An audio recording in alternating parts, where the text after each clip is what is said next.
আমি পরিমল শুক্লবৈদ্য লোকসভায় সদস্য নির্বাচিত হইয়া ঈশ্বরের নামে শপথ করিতেছি যে আমি বিধির দ্বারা প্রতিষ্ঠিত ভারতের সংবিধানের প্রতি প্রকৃত বিশ্বাস ও অনুগত্য পোষণ করিব।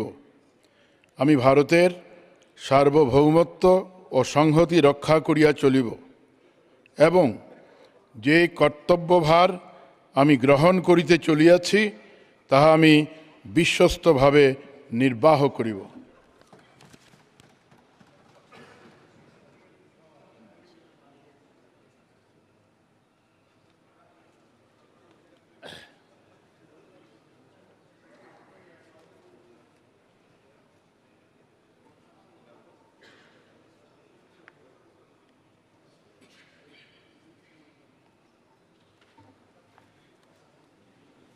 শ্রী প্রদ্যুৎ বরদলৈ।